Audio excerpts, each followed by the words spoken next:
Hello and welcome to this science revision video. This video focuses in on the topic of homeostasis, which appears on Biology Paper 2 of both Combined Science Biology and Triple Science Biology. Please make sure that you are prepped for the session before we start. You are going to need a calculator, a couple of different colours in terms of pens would be really useful, and your highlighter, ruler and pencil. Make sure you've also got the questions, the set of questions that we're going to be referring to here. So, as per the other revision videos you've done so far, the idea here is that we've got a selection of questions that will help you to revise this topic of homeostasis, whilst also getting further practice of different exam-style questions and applying your knowledge to different contexts. Okay, so this topic of homeostasis has these sort of broad categories. These are just the headlines. The finer detail refer back to your revision guide, your booklet and the specification. So this topic includes an overview of what homeostasis is, the nervous system and that required practical that involved measuring reaction times, then hormonal coordination in humans, which is including an overview of the endocrine system, so the glands and hormones involved, the control of blood glucose, hormones in reproduction, and then following on from that, contraception and infertility, and also these feedback systems, so the negative feedback loops. If you study triple biology, then you will have also learned about the brain, eye, controlling body temperature, maintaining water and nitrogen balance, and then also plant hormones and their use. We're going to focus on this content here, so the content that's applicable to both combined and triple science in today's video. And I've tried to select questions that cover a broad range of these things as much as possible. So, ideally, approach each question before you watch the video that goes through that, and then use different coloured pen, tick and fix, add any extra notes that enhance your answer. So let's get started on question 1. Okay, so hopefully you found question 1 nice and straightforward. We are shown in figure 1 a sensory neuron, brackets nerve cell as a reminder there, and those sensory neurons, remember, are carrying electrical impulses from a receptor to the central nervous system, brain and spinal cord. And then we're asked about these different parts, A, B, C and D. We're asked which one labels the nucleus. Well, this part of the neuron is the cell body, and it's that part that contains the nucleus. So the correct answer for part A was A. Which label is the receptor? Well, the receptors are going to be here in the skin, detecting those changes in the environment, such as temperature, pain, pressure. So D shows us receptors. We would then get the electrical impulse travelling along this part here, the axon. Now it does say tick one box. Please make sure when you read that you're checking how many boxes you've got to tick. If you make a mistake and you change your mind, make sure it's really clear. Let's say you chose B to start with, you changed your mind, make sure it is really clear that you have crossed it out and you are very clear which one is your correct answer. Okay, for figure 2 then, we're showing the nerve pathway when a person touches a sharp pin. And you should be looking at this and remembering that this diagram here showing the sensory, relay and motor neurons together is a reflex action. So we're shown here a sharp pin. We would have receptors in the skin detecting that change in the environment. The electrical impulse is sent along here, along the sensory neuron. Like the one above, you can see the cell body just there. It reaches this gap here. Remember, this gap between neurons is referred to as the synapse. And for that information to cross the signal to cross the synapse, it needs to be converted from an electrical impulse to a chemical neurotransmitter. It passes across that synapse by diffusion, reaches then the next neuron. That stimulates an electrical impulse in their next neuron, which in this instance is a relay neuron. That's what's given us that good indication that we have a reflex action here. So this relay neuron in the spinal cord is then transmitting an electrical impulse to another synapse. Chemical neurotransmitters will diffuse across that gap to this next neuron, which is a motor neuron. That motor neuron is connected to the muscle in the arm, and the muscle in the arm is the effector.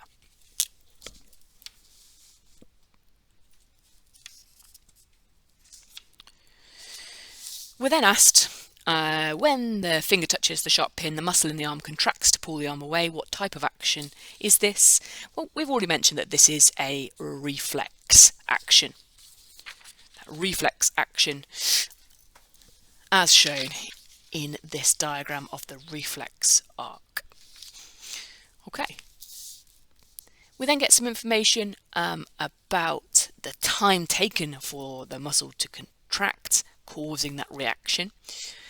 So we're told the doctors tested people of different ages to time how long it took between touching a sharp pin and the arm muscle contracting.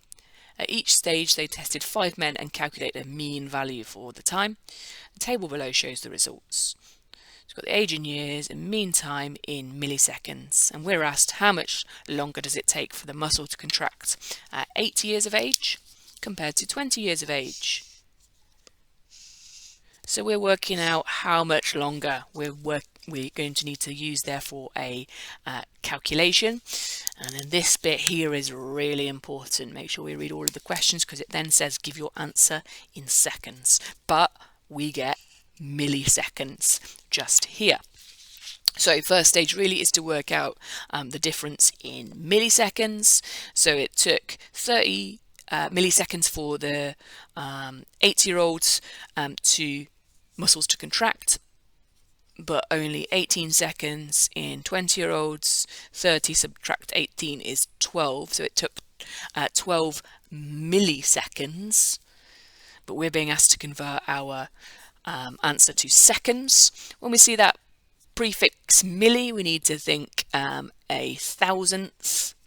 So a millisecond is a thousandth of a second. Another way to think of that is that 1 second has a value of 1,000 milliseconds. Therefore, to convert 2 seconds, we need to divide by 1,000, which is also what that is showing us there. So 12 divided by 1,000. And remember, you get a calculator whenever you need it in a science exam, would be 0.012 seconds. We've got a line to put our answer on. Make sure your answer goes onto that line. And it's really important, team, to make sure that your answer here matches the one there. If when you write it out, you miss off one of these zeros, you're going to lose out on a mark, because your examiners are looking at what is on that line as your final answer. Okay, well done. That is first part of question 1. If you flip over then, you'll see that the next part of question 1 moved on from talking about the nervous system to looking at the endocrine system. So looking at the glands and hormones and the way in which they are transferring information around the body. So we've got a diagram of the position of some glands which release hormones. Remind yourself of all of these. I know it only asks you about this one here, the pituitary gland. Remember, this is the pituitary gland here in the brain. Pituitary gland. This here in the neck is the thyroid gland. C on top of the kidneys is the adrenal gland. And then D here is the pancreas. So we're asked which one the pituitary gland is. Well, yeah, absolutely, that is A. And then we're told this, luteinizing hormone is a hormone released by the pituitary gland. What is its function? Remember that term. Function is just what is its job, what does it do? And the luteinizing hormone is there in order to control the release of an egg. Now we'll talk a little bit more about luteinizing hormone later on in the video, because we're also going to think about some of those other hormones involved in the menstrual cycle and the maturation, release of the egg and so on. Okay, but for now, luteinizing hormone controls the release of an egg. If that's something you'd forgotten, this lends itself really well to flashcards. On one side, what is the function of luteinizing hormone? Flip it over, give your description of what it does. Okay, and then we're asked, how does luteinizing hormone, or LH, travel from the pituitary gland to its target organ? This is the same as all hormones, they travel in the blood.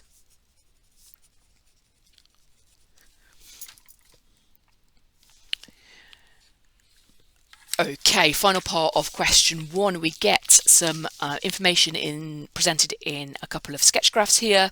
So figure 4 shows the relative levels of sex hormones of 3 young people over 30 days. One person is an 8-year-old girl, one is an 18-year-old boy, and the other is an 18-year-old girl. And the hormones that are included are estrogen, progesterone, and testosterone. What we need to do is work out which one is the 18-year-old boy and give a reason for the answer. You will notice that all 3 of these individuals have all 3 hormones. So we need to therefore use the concentration or the level of each hormone and whether it's changing or not over the cycle in order to help us to determine which is the 18-year-old boy. So, as we know, testosterone is the main male sex hormone. Therefore, we would expect in an 18-year-old boy for that testosterone level to be high. We'd expect it to be higher than in the 18-year-old girl or the 8-year-old girl. Therefore, that directs us to person C. Person C is the 18-year-old boy. So your reason why then, so you get 1 mark for saying C. Your reason why, the testosterone level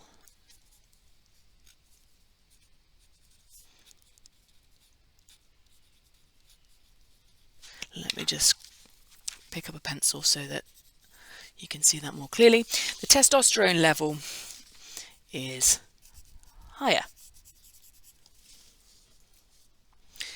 Other things that you could have said here is this idea about the estrogen and progesterone levels being lower and remaining constant, whereas in the 18-year-old girl would expect to see them increase and decrease over the course of the menstrual cycle. Whereas all 3 are low in the other one, person B, therefore would expect to be the 8-year-old girl who's not yet experiencing the changes in hormones, not yet experiencing that menstrual cycle. So the other thing that you could have said is the estrogen and progesterone levels are lower and fairly constant over the month.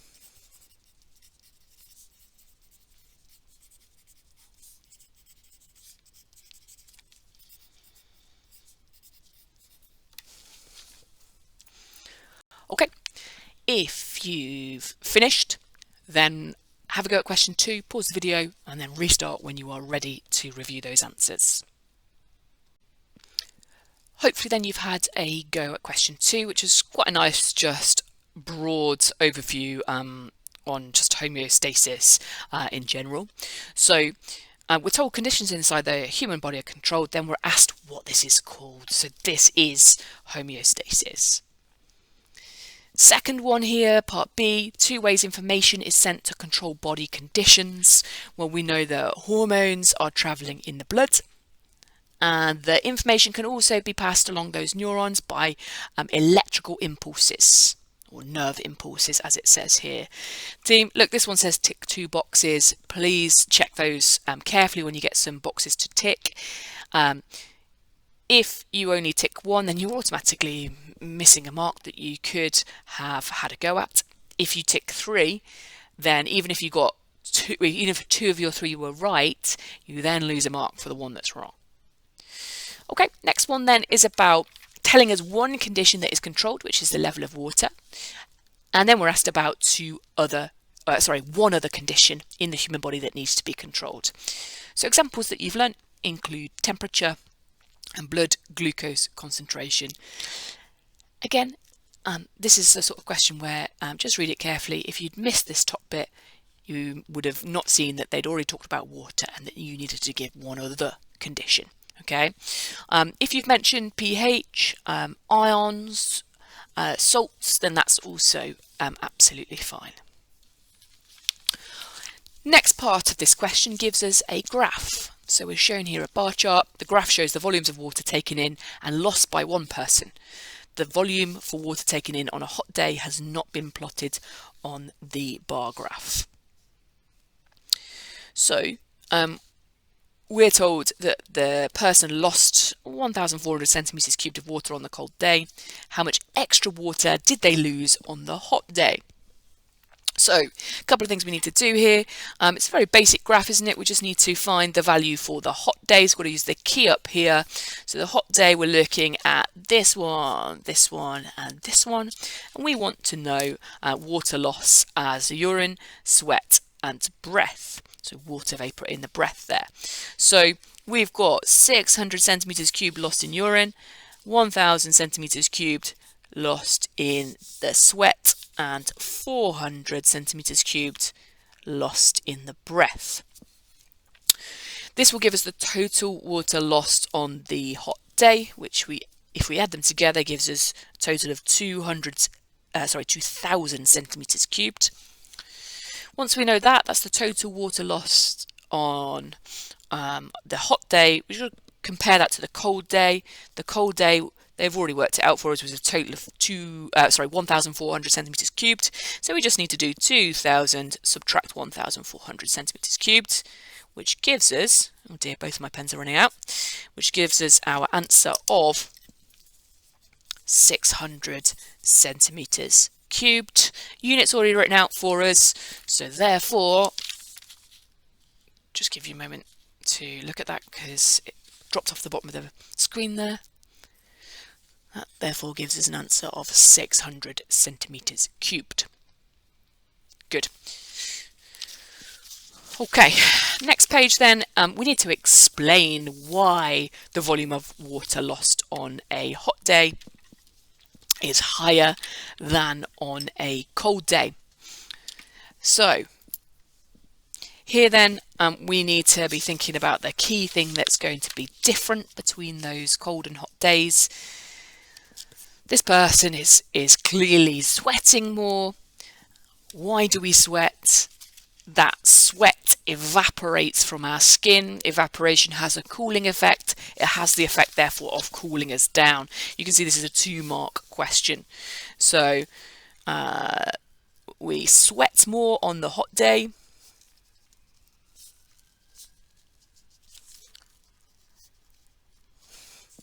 So sweat more is 1 mark.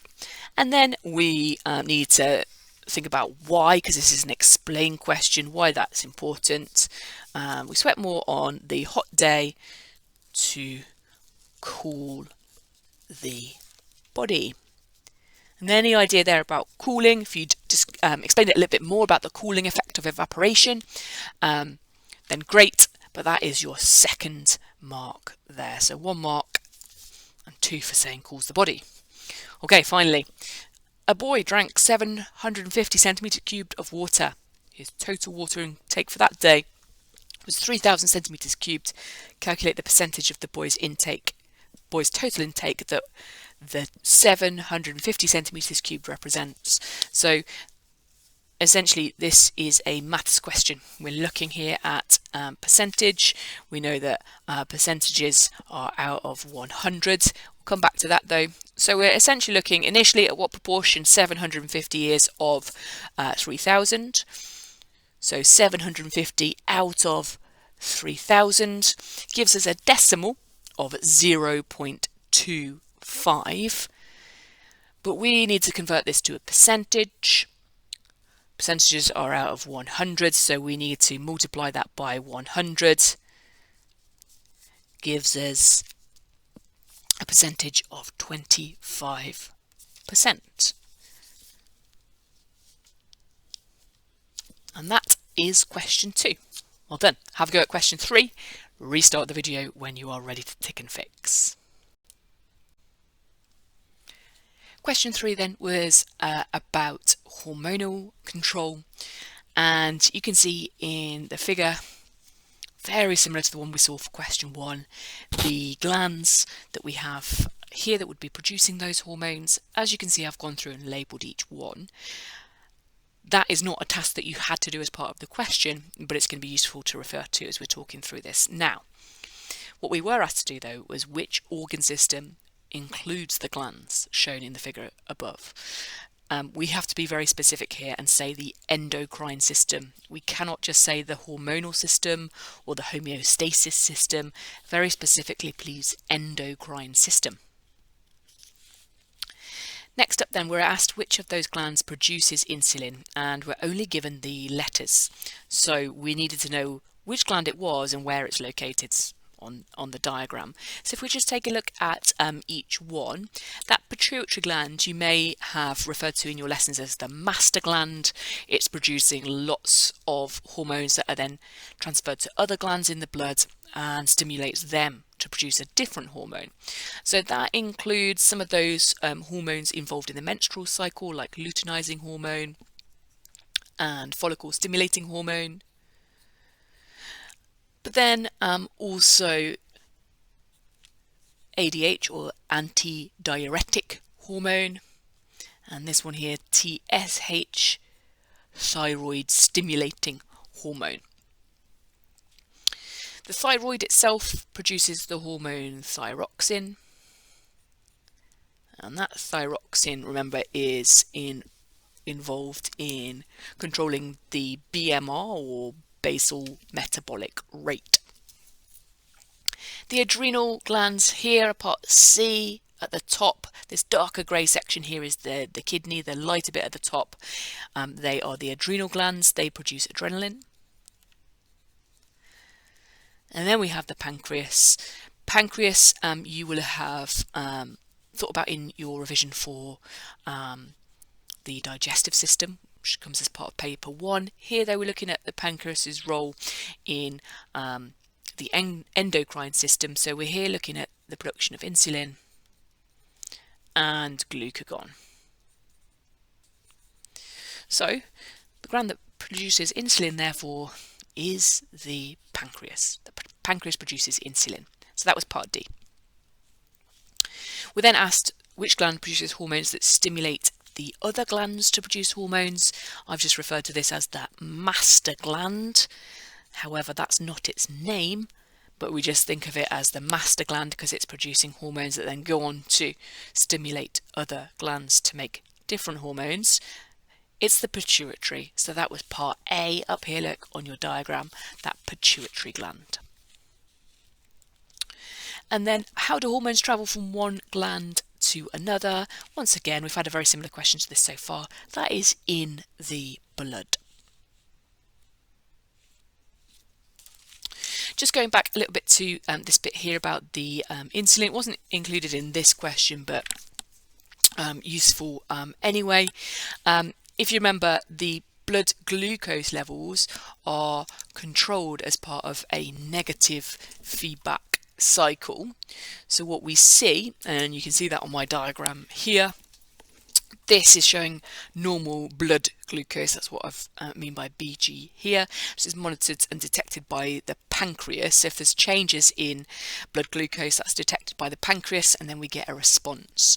So if there is an increase in blood glucose levels, somebody's eating a meal with carbohydrates and sugars, then we get the production of insulin.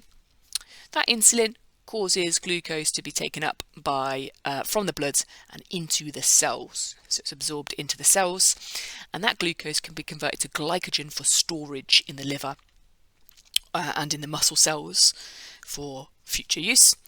That then causes the levels of glucose in the blood to fall, returning to its normal level. If the level drops too low, say somebody is exercising and a lot of that glucose is being used in respiration to release more energy, then we have the pancreas again detecting that. This time its response is producing the hormone glucagon. That glucagon causes the glycogen to be converted back into glucose, which is then released into the blood.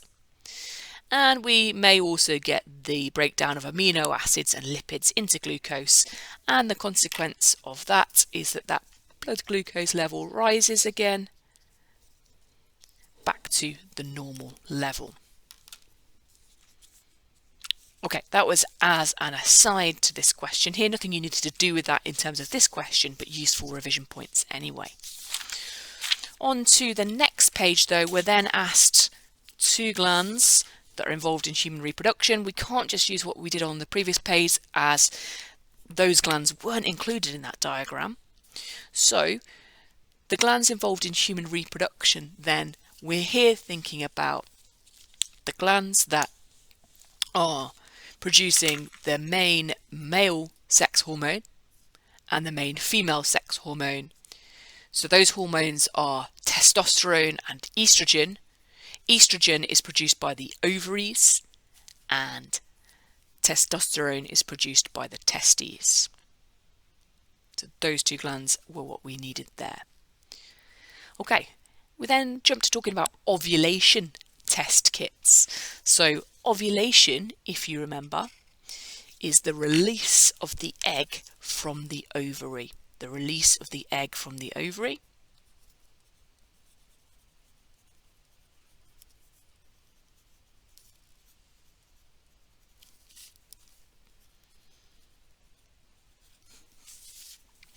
Or you might refer to the egg as the ovum. So the release of the egg from the ovary we call ovulation, and these ovulation test kits can help women to know when they are most fertile. Therefore, if a woman is choosing to get pregnant, she may want to use one of these ovulation test kits. And they work by testing and increasing the hormone that stimulates ovulation. Stimulates causes it to happen. So we're looking for the name of the hormone that causes ovulation to happen. Therefore, we want luteinizing hormone, or LH, as our answer. Luteinizing hormone. There. We've got here also some other hormones that are involved in the menstrual cycle. Let's just take a quick brief look at these so we can remind ourselves of their role within the menstrual cycle. We've got here FSH, or follicle stimulating hormone. This is there causing eggs to mature in the ovary.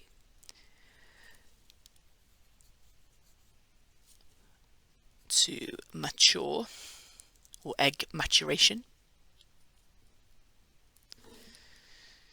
And it stimulates the ovaries to produce estrogen.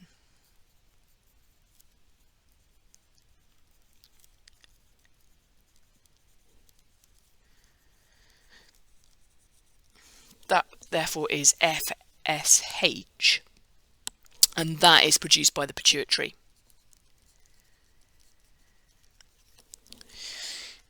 Luteinizing hormone, as we've already said, stimulates the ovulation, the release of the egg from the ovary, and is also produced by the pituitary gland.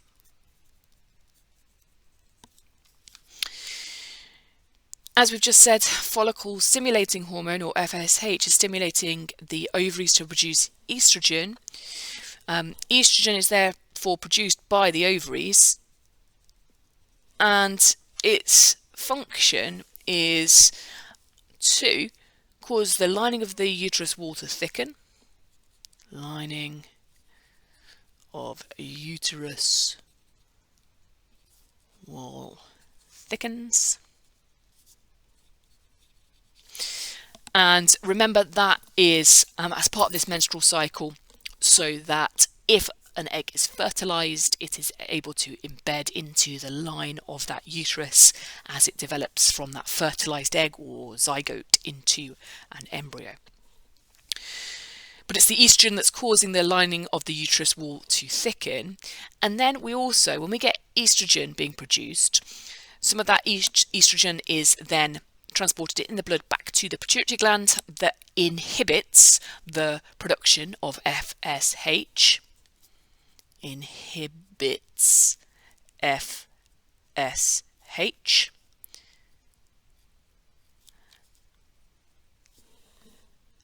And it is also there to stimulate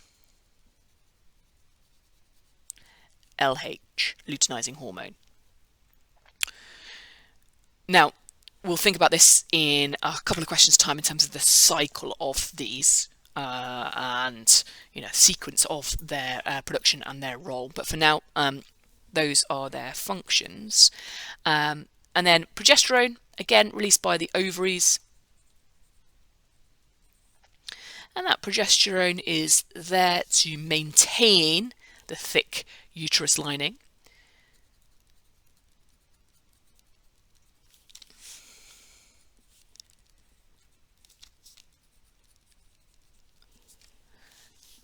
So in the event of a fertilized egg implanting into the uterus lining, then we know that that lining is going to be maintained due to the production of progesterone. And as per estrogen, it is also inhibiting FSH. It also inhibits LH as well. So it inhibits FSH and LH.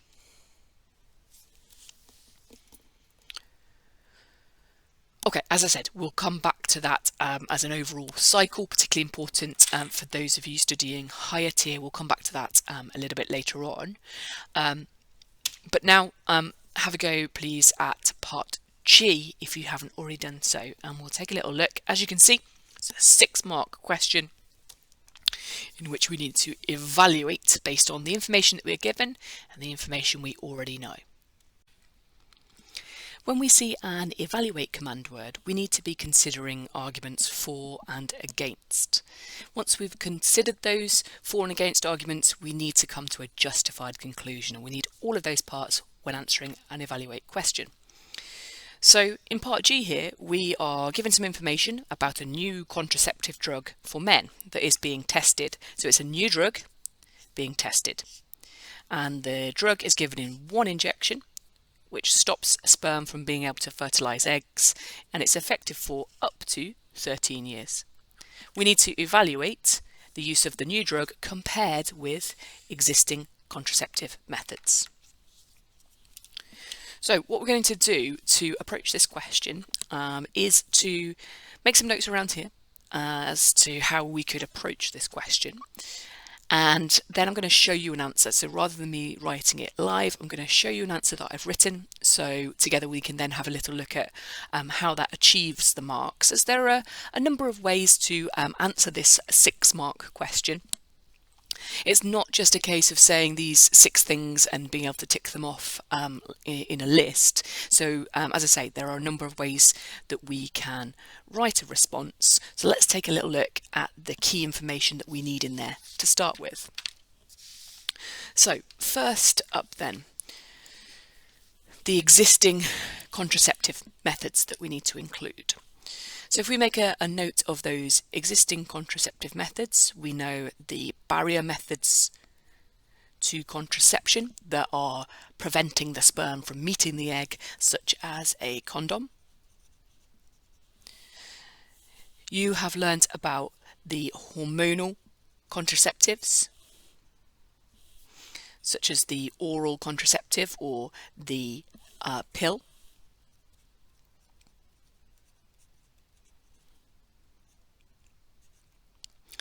And you've also learnt about some other alternative hormonal methods, such as injections or implants in women. You have also learnt about the IUD or coil that could involve copper only, or it could involve the release of a hormone too. And you have learnt about surgical sterilisation. And surgical sterilisation being that permanent change. Okay,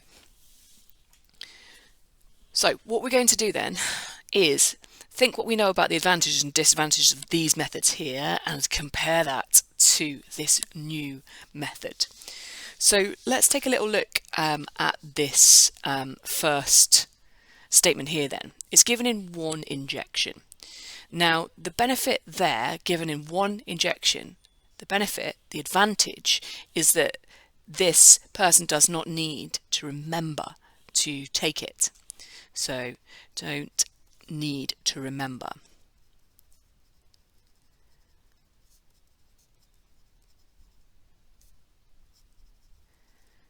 That injection is given and then it lasts for up to 13 years. So that's in comparison to things like the condom and the oral contraceptive. If somebody forgets to take their oral contraceptive pill, then they are at risk of getting pregnant. Whereas here, the injection's done 13 years, they don't need to remember then to take it. There is a minor risk when we have an injection of infection, but that is just a minor risk and wouldn't be as risky as this one here. The surgical sterilisation caused more risks from the surgery than just having a single injection. So again, that's an advantage of this one compared to surgical sterilisation. So as we can read from the information, it stops sperm from being able to fertilise eggs, but it's not going to stop or protect against sexually transmitted diseases in the way that the barrier methods like condoms do. So a disadvantage is there's no protection against STDs, sexually transmitted diseases. Remember, none of these methods are 100% effective in protecting somebody against STDs or pregnancy, but this would be a disadvantage of this method in comparison to something like barrier methods like condoms. Next up then, this idea that it's effective for up to 13 years. So in terms of that point, and I'm going to write about this one down here so I've got a bit of space, the advantage of this is that it's longer lasting.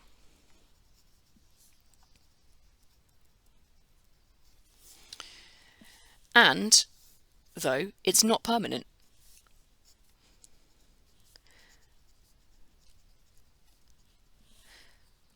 So longer lasting than methods like condoms and diaphragms, but it's not permanent like surgical sterilisation. That said, even though it's not permanent, there is a problem associated with this. It could last up to 13 years. So if somebody changes their mind and decides that they would like to have children, they might have to wait up to 13 years before they can actually have children. 13-year wait if they want to have children.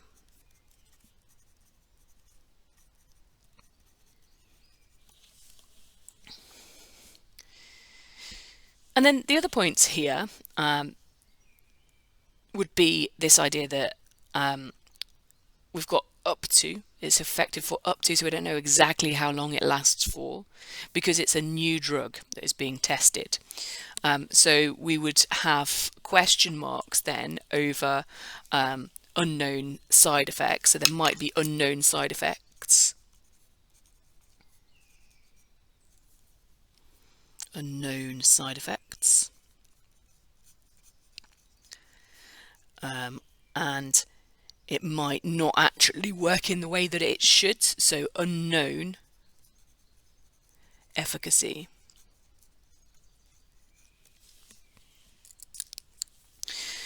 Whereas these methods here have been used for many years, and therefore we know any potential side effects, and we know how effective each method is. Okay, now that of course is not an answer, but it does give you an idea of some of the arguments for and against the new drug in comparison to those existing methods that we have mentioned there and that you've learnt about. So what I'd like you to do now is just have a little look at this method, this answer that I've written. You'll see how these bits are incorporated, and then we'll think about what we would need to do just as a follow-up to that, finish that answer off. So I've started with this idea about it being longer lasting, this idea it's effective for up to 13 years. So in comparison to other contraceptives, an advantage of the new injection is it's longer lasting than methods like condoms and diaphragms. However, it is not permanent like surgical sterilisation. This could be an advantage, as the man might change his mind and might want to have children in the future, which he couldn't if sterilised. So far, I've picked out something from the information we get and compared that with one of the methods, or two of the methods, that you've learnt about previously. And you can see I've actually read back through my work, and I've added this note here: surgical sterilisation also has surgery risks, which is definitely something that we could add in as a further example. Then we look at another little bit. So the problem with the new injection is that he doesn't know how long it will last, and we have to wait up to 13 years to have children. So that's a disadvantage of the new method. A disadvantage in comparison to the barrier methods, such as condoms, is that it does not protect against sexually transmitted diseases.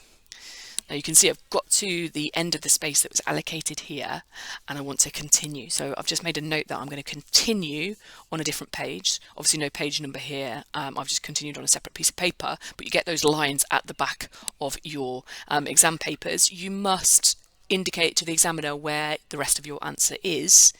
So you can see that I've put a couple of notes there so they can definitely see that. And then when you are writing your answer on that extra page, make sure you've made it really clear that that is your continued answer. So I've got the question number and the part as well. So question 3, part G. So I then go on to talk about the benefits of this new injection. So the benefit of the new injection compared to oral contraceptives is that it is only given once, so there is no risk of forgetting to take it. There might be a small risk of infection when having the new injection, whereas oral contraceptives do not have this risk. However, this new injection is the only method of longer lasting contraception that relies on men rather than women. That point we didn't really mention when we made those notes earlier, but again, an important part that we can use as part of our argument here. And then I go on to say a final point is to consider is that this is a new drug and is only just being tested, so there may be some unknown side effects. Now, this answer includes lots of the key points that need to be included, but because this is an evaluate question, I cannot get full marks on the evaluate question unless I give a justified conclusion. We're not going to write that now. You can write one and add one to yours, but we must include a justified conclusion. So which method do you think and why?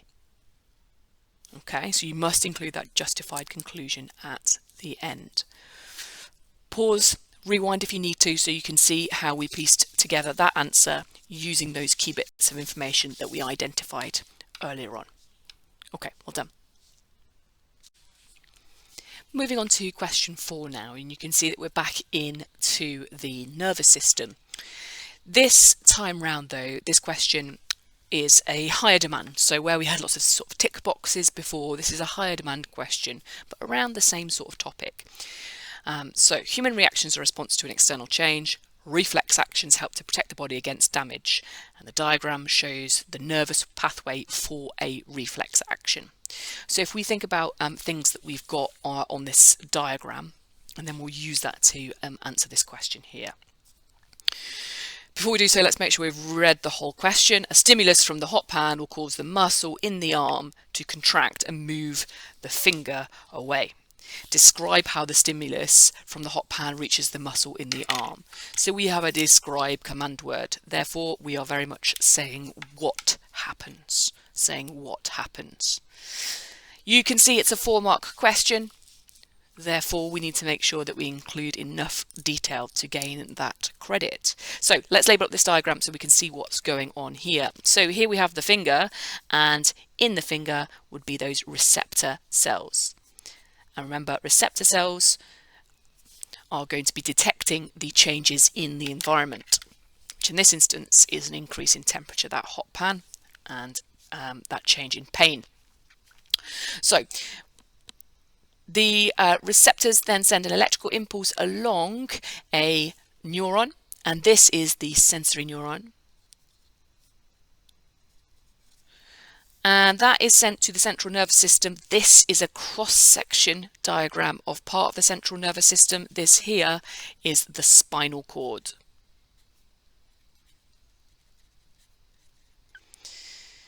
We can see here inside the spinal cord, the sensory neuron meets another neuron. This one is the relay neuron.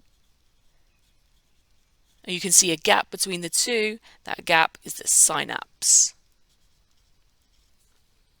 We've got another synapse just here. And remember, when that electrical impulse gets to the synapse, the end of the synapse releases chemical neurotransmitters which diffuse across this gap. They're received by the relay neuron. That sets up a new electrical impulse, travels along to the next neuron, the next synapse. Again, same thing happens. Chemical neurotransmitters are released, detected, and received by this neuron, and then a new electrical impulse is sent along the final neuron. So this final neuron is the motor neuron. And then we have our effector, which is the muscle in the arm. The effector is the muscle in the arm, and that muscle, when stimulated by the motor neuron, will contract. So all we need to do then is use that information to describe what happens. I'm just going to put a note next to synapse. So the synapse itself is that gap or junction between neurons, and chemicals cross the gap. Chemical neurotransmitters diffuse across the gap. Okay, so if you've not yet attempted this one, what I would suggest now is see if you can piece together an answer using those notes, and we'll look at how we can do that together. So pause if you need to. If you're ready, then let's put this answer together. So we need to start here, don't we, and follow that route through. So it's just a case of describing, saying what happens in that sequence. So we've got to say what the receptors detect, and that is this bit here, the stimulus. So the receptors in the finger detect the stimulus. And remember, a stimulus is a change in the environment.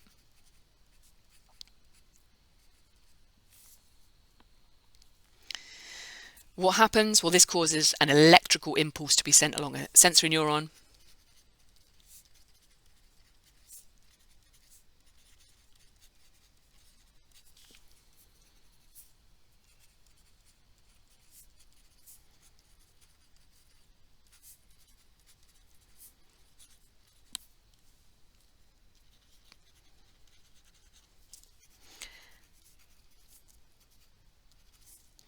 So it's going to a relay neuron, which is in that central nervous system, the spinal cord.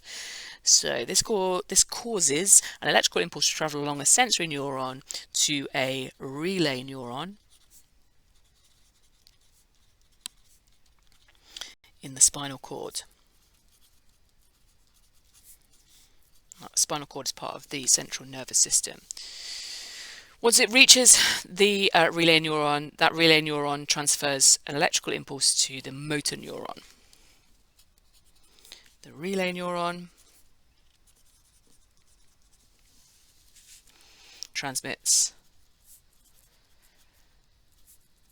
an electrical impulse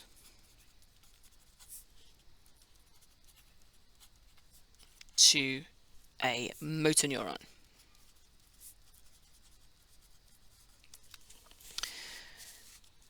Now, we do need to make sure we include what's happening here. You'll notice I haven't yet mentioned these synapses. Okay, so let's add that in now. Between each synapse, between each neuron,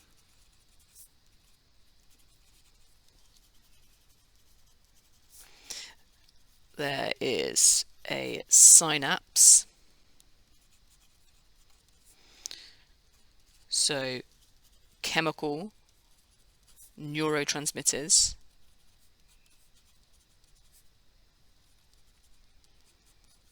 are released and diffuse across this gap.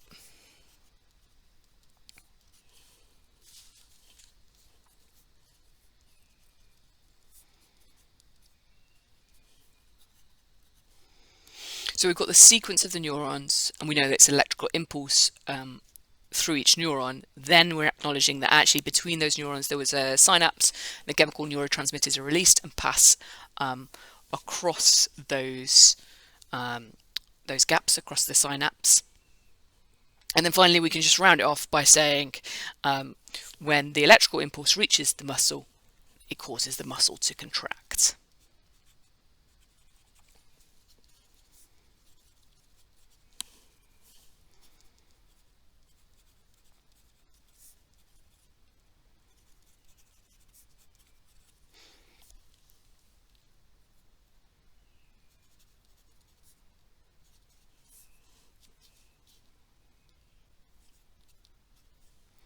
When the electrical impulse reaches the muscle, it contracts.